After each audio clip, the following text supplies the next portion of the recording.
Olá a todos, o meu nome é Amanda Barbosa e estou aqui gravando esse vídeo como eu prometi para me apresentar um pouquinho para vocês e para falar sobre esse novo projeto que eu pretendo gravar alguns vídeos, alguns lives, convidar algumas pessoas para que a gente possa conversar e discutir alguns assuntos que são de muita relevância para o nosso meio social. Eu sou professora, sou da área de educação, formada em matemática, através do ProUni, pela Universidade Castelo Branco. Posteriormente, eu estudei na UERJ, FEBEF, aqui em Caxias. Fiz pedagogia, mas não concluí, desisti do curso. Os motivos eu vou deixar para uma outra live, mas eu também sou professora de séries iniciais, porque eu fiz formação de professores, o antigo normal. Sempre fui aluna de escola pública, então eu conheço muito o sistema de educação público, tanto como cidadã que utilizou o sistema de ensino público, como educadora. E posso dizer que para nenhum dos lados tem sido fácil. É um assunto que eu posso até gravar uma outra live para falar sobre isso, gravar um outro vídeo, porque realmente a educação no Brasil tem sérias questões que precisam ser trabalhadas. O meu contato com a educação, ele veio desde muito cedo. Eu comecei a ter esse primeiro contato na Igreja Batista Central do Centenário, onde eles tinham, não sei se tem ainda, um projeto de explicadora, para que as crianças no contraturno tivessem um espaço para ficar e se desenvolver melhor. Porque como era uma área de comunidade, o objetivo era resgatar essas crianças da rua, para que nesse tempo que eles ficavam ociosos, eles tivessem um lugar para aprender mais, para poder se socializar. Então, tinham muitas atividades interessantes para crianças, como aulas de idiomas e informática. É um projeto muito bonito. E no horário noturno, lá também tinha um projeto de alfabetização de adulto. Eu, quando conheci a explicadora, eu me apaixonei e comecei a ajudar. E quando eu descobri que tinham turmas de alfabetização de adultos, estava precisando de professor, aí eu assumi uma turma. E isso eu era muito nova, talvez uns 12 anos, não sei, 12, 13 anos. E eu posso afirmar que foi assim, um trabalho mais lindo e mais gratificante da minha vida. Quem é colega de profissão, quem é da área de educação, vai se identificar talvez muito com isso, do quanto é gratificante você pegar um aluno que está cansado do trabalho, sabe, que tem uma profissão difícil, o cara às vezes é ajudante de obras, uma senhora que é doméstica, e assim, às vezes que tem os seus 60, 70 anos, sabe, pessoas que realmente estão buscando resgatar esse tempo que eles não tiveram oportunidade de aprender. E, assim, foi um trabalho muito lindo que eu pretendo retomar, não nesse momento, porque por falta de condições que viabilizem um projeto desse, falta de tempo também, mas é algo que eu pretendo de fato retornar. E bem também, como eu tenho um outro projeto que seria mais voltado para a leitura, sabe? Para que as pessoas encontrem um lugar para fazer discussões literárias, saraus literários e assim, enfim, eu acho que não adianta a gente somente reclamar da nossa sociedade sem tentar fazer alguma coisa para mudar. Então, a menor contribuição que você puder dar, ela pode ser muito significativa para alguém. Mas, enfim, futuramente eu gravarei um outro vídeo falando dessas questões sobre educação, talvez sobre os projetos. Mas o vídeo de hoje eu vou falar sobre a data de hoje, dia 7 de setembro, onde todos sabem que se comemora a independência do Brasil. E eu vou começar. Eu achei essa data uma data muito relevante, porque eu entendo que existem várias questões que a gente pode refletir a partir desta data. No dicionário, e esse conceito vocês podem procurar na própria internet, independência, ela vem descrita dessa maneira. É o estado, condição, caráter do que ou de quem goza de autonomia, de liberdade com relação a alguém ou algo. Só dessa definição a gente já pode refletir algumas coisas. A independência do Brasil, ela deveria também ser a independência do seu povo. Afinal, uma nação ela só se constrói através de pessoas que dela fazem parte. Do contrário, a nação passa a ser apenas um território, um mero espaço ocioso de terra. E será que o povo brasileiro, ele realmente é independente? Ou será que a gente ganhou a independência territorial somente de Portugal e deixou de ser uma colônia? Para eu dizer que um povo ele tem de fato a independência, é preciso a gente refletir sobre algumas questões. Uma questão que eu acho que a gente pode pontuar é, por exemplo, como você pode falar de independência quando os nossos povos indígenas estão sendo massacrados? Os nossos indígenas, eles são os primeiros brasileiros a pisar no solo desse país. O Brasil não foi descoberto, e isso é um fato. O Brasil foi invadido. E os índios já estavam aqui, sendo que esses povos indígenas não foram respeitados à época e até hoje não são. Onde estão as demarcações das terras indígenas? Onde estão as medidas para poder combater o genocídio indígena? O Brasil foi citado novamente no Tribunal de Haia por genocídio indígena. Como você pode falar de um povo que é livre, que tem autonomia, mas que não consegue refletir sobre essas questões? Como a gente pode falar em independência, como a gente vive em um país de pessoas mal escolarizadas e que não conhecem a sua própria história?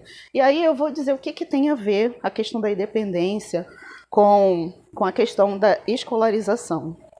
A LDB, que estabelece as diretrizes e bases da educação nacional, no título 2 fala dos princípios e fins da educação nacional. Eu vou ler somente o artigo 2º. A educação, dever da família e do Estado, inspirada nos princípios de liberdade e nos ideais de solidariedade humana, tem por finalidade o pleno desenvolvimento do educando, o seu preparo para o exercício da cidadania e a sua qualificação para o trabalho. Isso daqui é um parágrafo que eu tirei da LDB, que é um documento oficial. Vocês podem pesquisar, está na internet. Então, quando a gente fala de desenvolvimento do educando, a gente está falando o pleno desenvolvimento desse educando. É o desenvolvimento do seu pensar criticamente, de compreender o mundo à sua volta e de se compreender dentro deste mundo, dentro dessa organização social que nós temos. Em pedagogia, a gente tem um consenso já, e isso já foi comprovado, que o homem, ele não nasce homem, ele se torna homem, através das relações sociais, através das interações sociais. É uma coisa que já foi comprovada através de estudos, que as crianças elas aprendem por assimilação do seu ambiente, sabe? Quando a criança é pequena, ela vai observar o mundo à sua volta e aí ela vai construindo o ser humaninho dentro dela. Tanto que crianças que moram com pessoas muito quietas, que não falam muito, tendem a desenvolver a fala tardiamente. Há estudos que comprovam isso. Então, o homem, ele só se torna homem através das relações sociais. Para que aconteçam essas relações sociais, é preciso que ele esteja apto, como diz aqui, para o exercício da cidadania. Mas o que é ser cidadão?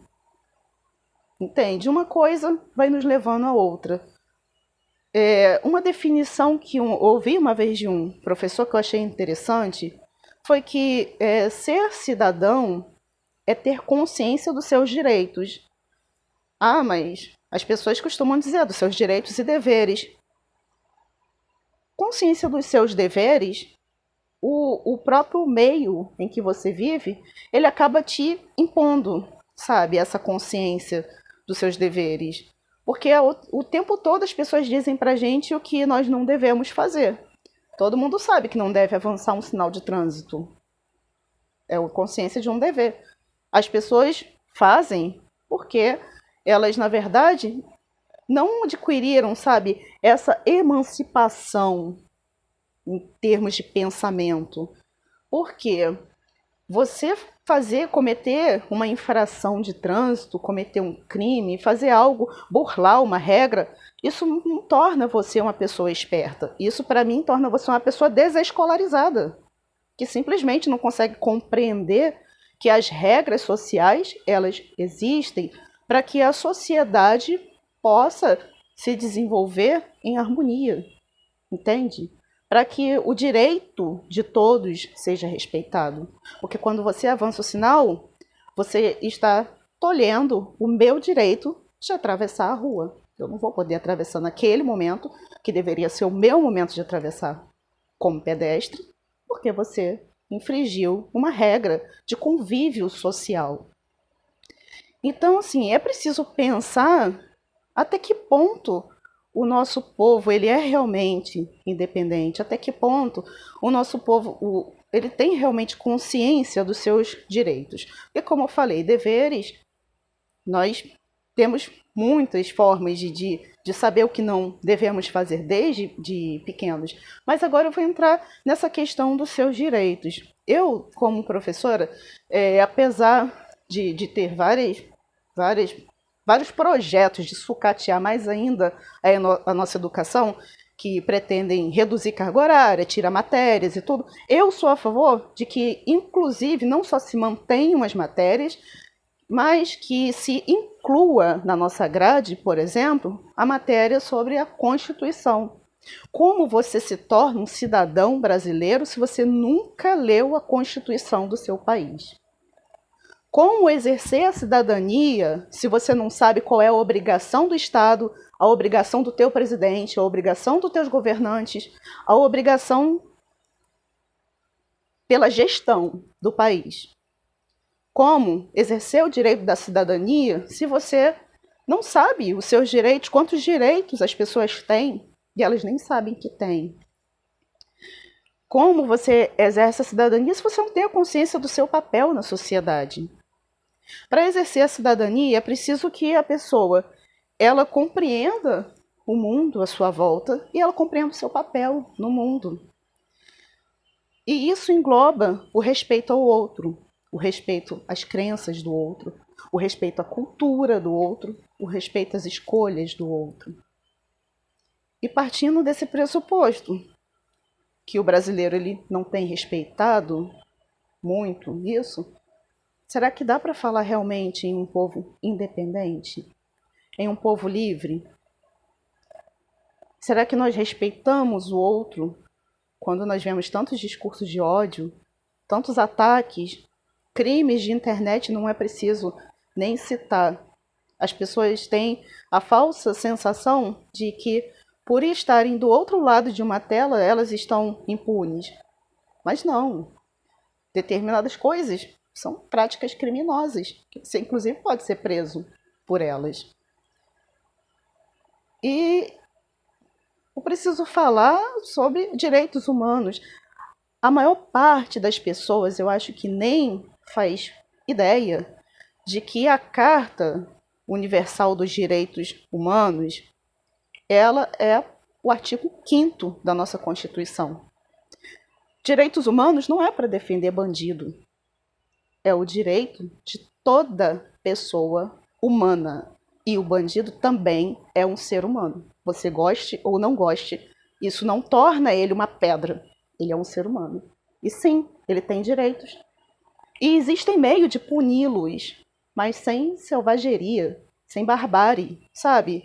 Quando a pessoa ela vem com essa história de que há direitos humanos para humanos direitos, eu penso somente que talvez essa pessoa não saiba interpretar texto, talvez seja um analfabeto funcional, porque os direitos humanos, a própria palavra diz direito humano. Todo humano tem direito. Tem direito à liberdade, tem direito à vida, à moradia, e tem deveres também. Deveres estes que, se infligem um crime, se imputam sofrimento em uma outra pessoa, existem maneiras de punir essas pessoas, mas pelos meios corretos. Nós não podemos usar a desculpa da violência para voltar à barbárie. Quando a gente está sob um governo que defende o armamento da população, sabe o que esse governo está dizendo? Que a responsabilidade pela sua segurança é sua. Mas isso é mentira. Você paga pelos serviços de segurança do teu país. Você só está sendo burro, porque você vai continuar pagando e você ainda vai ter que se defender. Então, sabe, é muito difícil você pensar num povo livre quando é um povo que não tem a capacidade de refletir, sabe, questões básicas de convívio social. Essa alienação da nossa população, ela só serve para uma coisa: manter o sistema de castas que nós temos na nossa sociedade, manter as desigualdades sociais, reforçar o racismo, os preconceitos, reforçar tudo aquilo que nós já deveríamos ter ultrapassado. Nós hoje voltamos a discutir coisas que são surreais. A gente, quando fala de, por exemplo, de relações de trabalho, pensa, só para você refletir um pouco. Tá, hoje nós temos aí a CLT e nós temos o trabalho de maneira regularizada. Lá no passado, disseram que os escravos foram libertos, não é mesmo? Mas faça uma reflexão comigo. Hoje, você trabalha e, com o fruto do seu trabalho, você usa esse dinheiro para quê, basicamente? No atual momento, a maior parte das pessoas que eu converso, que eu convivo, estão utilizando esse dinheiro basicamente para sua alimentação, para fazer pagamentos de contas básicas, sabe? Água, luz, coisas que são direito dessas pessoas ter acesso a esses serviços. Mas acontece que é preciso que a gente reflita sobre as próprias relações de trabalho que a gente tem, se elas são justas. Porque, do meu ponto de vista, a escravidão, ela nunca acabou, ela só foi institucionalizada. Por quê? Trabalhar por um prato de comida, até os escravos faziam isso. Os senhores de engenho, eles faziam isso. Até porque um escravo morto não trabalha, não é mesmo? Então precisava dar um pouco de comida para que ele conseguisse trabalhar e não morresse tão cedo, porque senão ele tinha que comprar um outro escravo. Sabe, eu acho que é preciso a gente parar e refletir a fundo sobre essas questões no nosso meio, porque a gente passa a vida inteira reclamando, mas só que nada vai mudar enquanto nós mesmos não nos mudarmos, não mudarmos o nosso pensamento e passarmos a exigir o respeito aos nossos direitos. Entende? Então, eu não vou me alongar, poderia ficar aqui o dia inteiro falando muitas questões que me fazem refletir sobre essa liberdade, sabe, que nós temos aqui no nosso país, sobre essa real independência. Eu vou ler para vocês um texto. Esse texto, ele, para mim, é um texto muito, muito incrível. Ele é de Marina Colasanti. Vou tentar modificar aqui o lugar. É um texto de Marina Colasanti. Ele foi escrito no ano de 1937. É um texto, inclusive, até bastante conhecido. O título dele é Eu Sei, Mas Não Devia. Eu sei que a gente se acostuma, mas não devia. A gente se acostuma a morar em apartamento de fundos e não ter outra vista que não as janelas ao redor. E porque não tem vista, logo se acostuma a não olhar para fora. E porque não olha para fora, logo se acostuma a não abrir de todas as cortinas. E porque não abre as cortinas, logo se acostuma a acender mais luz, mais cedo a luz. E à medida que se acostuma, esquece o sol, esquece o ar, esquece a amplidão.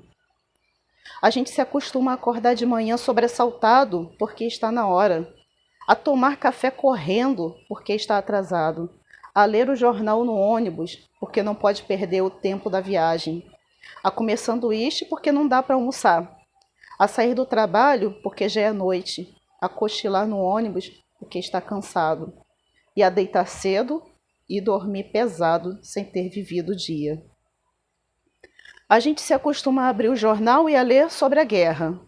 E aceitando a guerra, aceita os mortos e que haja números para os mortos. E aceitando os números, aceita não acreditar nas negociações de paz. E não acreditando nas negociações de paz, aceita ler todo dia da guerra, dos números, da longa duração. A gente se acostuma a esperar o dia inteiro e ouvir no telefone: hoje não posso ir. A sorrir para as pessoas sem receber um sorriso de volta. A ser ignorado quando precisava tanto ser visto. A gente se acostuma a pagar por tudo que deseja e do que necessita. E a lutar para ganhar o dinheiro com que pagar. E a ganhar menos do que precisa. E a fazer fila para pagar. E a pagar mais do que as coisas valem. E a saber que cada vez vai pagar mais. E a procurar mais trabalho para ganhar mais dinheiro, para ter com que pagar nas filas em que se cobra. A gente se acostuma a andar na rua e ver cartazes, a abrir as revistas e ver anúncios, a ligar a televisão e assistir a comerciais, a ir ao cinema e engolir publicidade, a ser instigado, conduzido, desnorteado, lançado na infindável catarata dos produtos. A gente se acostuma à poluição, às salas fechadas de ar-condicionado, a cheiro de cigarro, à luz artificial de ligeiro tremor, ao choque que os olhos levam na luz natural, às bactérias da água potável, à contaminação da água do mar, à lenta morte dos rios, se acostuma a não ouvir passarinho, a não ter galo de madrugada, a temer a hidrofobia dos cães, a não colher fruta do pé, a não ter sequer uma planta. A gente se acostuma a coisas demais para não sofrer. Em doses pequenas, tentando não perceber, vai afastando uma dor aqui, um ressentimento ali, uma revolta colar. Se o cinema está cheio, a gente senta na primeira fila e torce um pouco o pescoço. Se a praia está contaminada, a gente molha só o pé e sua no resto do corpo. Se o trabalho está duro, a gente se consola pensando no fim de semana. E se no fim de semana não há muito o que fazer, a gente vai dormir cedo e ainda fica satisfeito, porque tem sempre sono atrasado. A gente se acostuma para não se ralar na aspereza, para preservar a pele. Se acostuma para evitar feridas, sangramentos, para esquivar-se da faca e baioneta, para poupar o peito. A gente se acostuma para poupar a vida, que aos poucos se gasta, e que gasta de tanto se acostumar, e se perde de si mesmo. Então, esse texto de Marina Colação, eu acho que ele define perfeitamente essa questão que eu conversei com vocês, que eu pontuei para vocês, sobre a nossa relação. Até que ponto o seu trabalho te dá condições de viver? Você trabalha para viver ou vive para trabalhar? Quando a gente luta por condições melhores de trabalho, e eu tenho uma visão socialista, uma visão comunista, e não tenho medo de assumir isso, porque eu acho que essa é a melhor via. Quando a gente luta contra esse capitalismo selvagem, é para que você trabalhe para viver. Para que você trabalhe não somente para enriquecer quem já lutem muito, sabe? Para que você tenha seus direitos respeitados, tenha a possibilidade de usar o fruto do seu trabalho para algo que não seja comprar o pão. Hoje, um amigo colocou uma frase muito emblemática do movimento comunista no seu status. Eu não vou abordar o comunismo nesse momento aqui, posso fazer isso futuramente, mas não nesse vídeo. E a frase que ele colocou é uma frase também muito conhecida. Trabalhar menos, trabalhar todos. Produzir o necessário. Redistribuir tudo. As pessoas criaram um fantasma comunista no nosso país, sendo que 99% dessas mesmas pessoas não fazem ideia do que é comunismo. 99% dessas pessoas nunca leram nada sobre comunismo, socialismo ou qualquer outro tipo de regime, ou econômico, ou político, ou social. Enfim, é preciso que a gente reflita, sabe, sobre o quanto a gente tem deixado que outras pessoas pensem por nós. Você faz o que o teu líder religioso manda sem questionar. As pessoas escutam um discurso de um determinado político e compram esse discurso sem pesquisar fatos. As pessoas recebem mensagens nas suas redes sociais, no WhatsApp, no Facebook, e compartilham mentiras, sem se dar o trabalho de fazer uma checagem que não demoraria 30 segundos em um site confiável para saber se aquilo é verdade ou não. Então, assim, é preciso a gente parar e refletir. Será que nós realmente somos independentes? É independente um cidadão que vive para trabalhar para que o patrão dele possa viver com uma quantia exorbitante da qual ele não precisa? Enquanto o povo não se questionar, não buscar se escolarizar, não buscar refletir, não buscar usar a faculdade de pensar, eu sinto muito, mas a gente não vai poder falar nunca em independência. O Brasil não é um país independente. Então, eu espero que vocês tenham gostado do vídeo e a gente se vê na próxima. Beijo a todos.